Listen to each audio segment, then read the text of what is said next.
New project now. We are starting on, well, continuation of the water project, but a new part to the water project. We're now starting on the plumbing, connecting obviously from the pump and then into the rest of the van. So to do that, I've bought a bunch of fittings and some pipe, and we're ready to go. Let's look around what we have here. So we have then the tool to do the expansion for the expansion joints on there. We have then pipe. This is PEX A pipe. You need PEX A for the expansion joints instead of the crimp joints. PEX B will be used for the crimping joints. Entire bag full of connections. Some T connections, some shut-off valves, some elbows, and some more connections. And we've got the compression fittings themselves, shut-off valves that go up for the faucet in the kitchen, more shut-offs for the lines. Got plenty of connections. All right, so that's what we have. We're going to start. We're going to hook it up to the pump here, and then from there, take it across and up here. We'll show you that as we go. I'm using one of these inline water filters. This obviously is the braided line that goes down to the tank. This pump's supposed to be able to lift, so hopefully it can pull water through the filter. I don't know. These are normally under pressure, obviously, off a hose, or off the spigot that you have at an RV campsite. We'll see if this will work or not. Maybe it won't. I'll have to come up with a different type of filter, but I wouldn't mind filtering the water for in here. Right, here's the basic setup we're going for. It's going to come out of the pump, take an elbow over to this T here, down, and then split it. One side is going to come this way to a valve so I can shut off the cold water side, which will run through an elbow, down to another T, so I can bring cold water then up to the shower and continue cold water across. I'll have a valve on each side of that so I can shut off cold water to the shower or cold water to the sink side. And that'll take another elbow and then go across through the floor to the other side there. This side of the T will carry cold water into the hot water exchange. It'll come back out of the hot water exchange and then come back into this side here with the elbow, and then again another T so I can carry hot water up through a valve up into the shower. Another valve here to carry hot water to the other side so I can shut off either hot or cold to the sink side.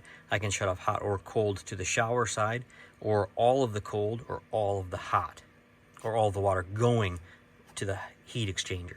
There are plenty of videos out there on PEX and how it works, and this is PEX A, again, the compression style. It's pretty straightforward. Take the tool, insert it, run it, it expands it out. I like the tool because it rotates, so it just keeps expanding it nicely. Once it gets done stretching it out to its maximum,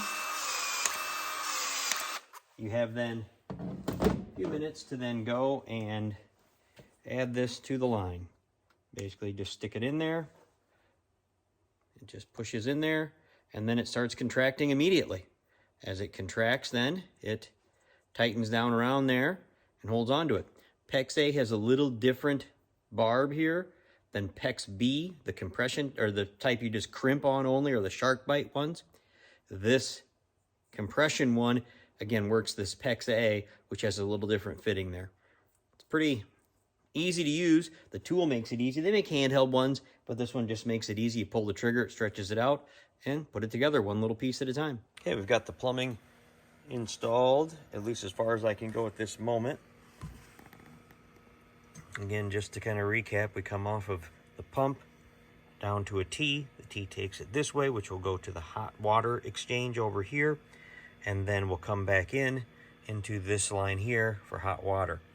This is then the cold water side. Now they run then in parallel here, both of them T, and make branches up here for the shower, hot and cold, and then branch across there over to the sink. You can see they run through the little channel we have in the floor, and then up outside of this cabinet, instead of going through the floor and have the hoses on the inside, I did them outside the cabinet and ran them up. You can get a little glimpse of them there, and then they come up here and enter into the cabinet. And on the inside of the cabinet, there's some quarter turn shutoff valves that will then be able to plumb to the sink and the faucet there. I don't have that in. Hopefully we'll get that done today also.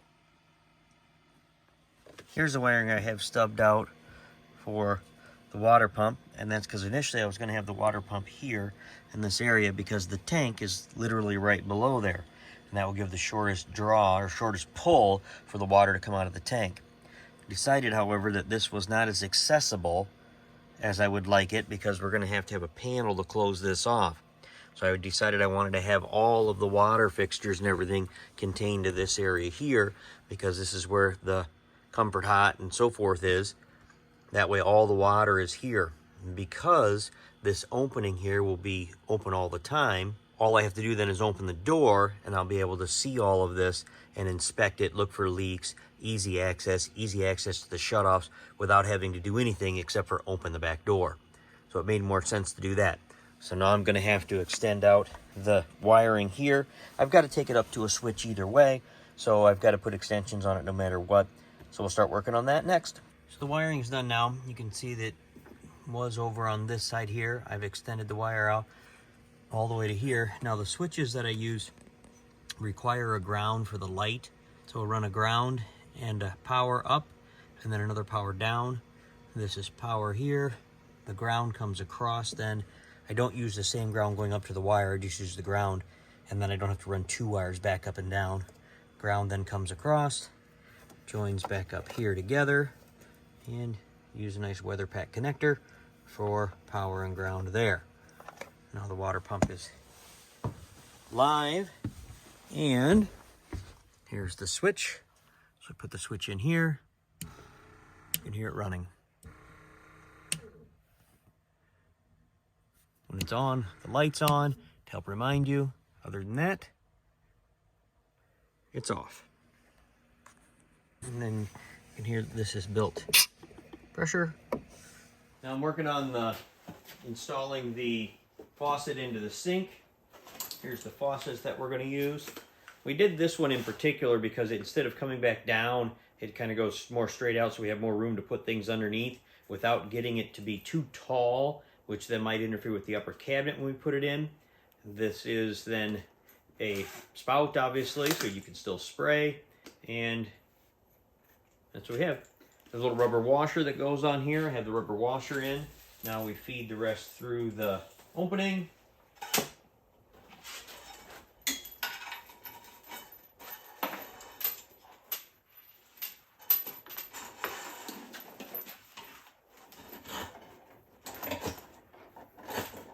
Like so. There's a couple other small pieces. These obviously have brakes in them so you can fit them around the hoses and get them into place.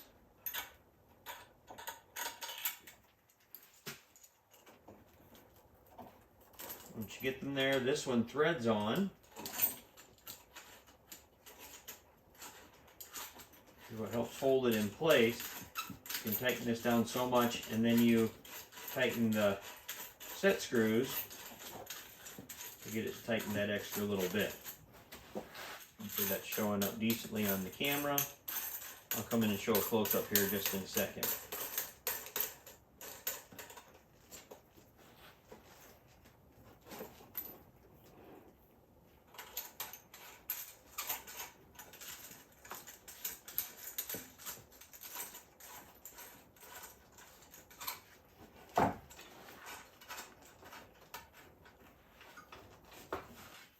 Make sure the rubber washer's in there square so it's even.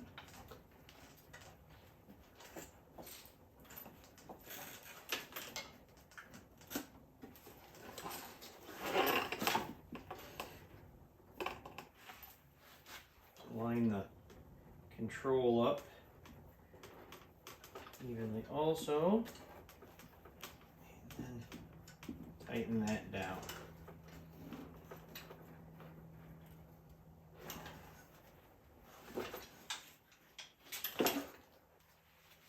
Like so. Now this is close enough that I'm going to put it in the van and then finish tightening down so I can line it up real well. We don't have the countertop in yet. Again, this is just to give us an idea if this is going to work. We're going to make sure the water doesn't leak, and then the sink will come back out, obviously, to put the countertop in. But that's basically this installed. I'm going to tighten these down once they're in there, and again, everything's more in place. All right, here's the faucet now. Added the weight, so we'll pull that back in. Here's the connections underneath. This is the hose for the extension. It is much longer than what it really needs to be, but that's the size that it comes with. And then the connections here, these are 3/8 inch, and they will fit right to here. Obviously to cold and to hot on the other side. So I'll make those connections now. The hoses from the faucet were easily long enough to connect. So we have those connected now. I just did quarter turns for the on-off here. I have the cold on because we don't have any hot water yet. And now time to put some water in here and see where we have leaks and hopefully get those fixed. All right, we filled the tank here, or just put a little water in the tank. We didn't fill it. I added then just a gallon or two just to see how it goes. One of the things I was worried about is because the fill neck here has a 90 at the back, which keeps it all on the wall, that it might want to dribble out this way. And it does. It actually, if you put too hard of a spray in there, it wants to then come back out. What I'm going to do is get a spray nozzle that fits in there better, so that way it just gets to the back, and then you can't fill it at full pressure, but it'll still fill just fine. Now we're going to look around for leaks. I don't see any so far. Everything seems to be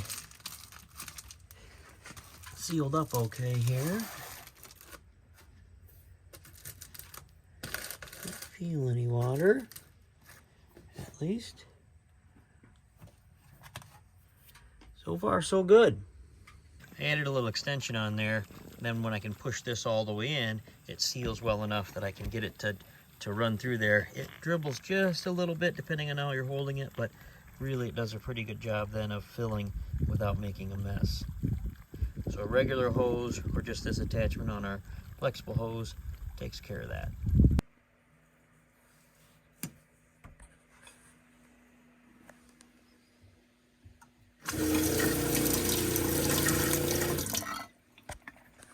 Running water.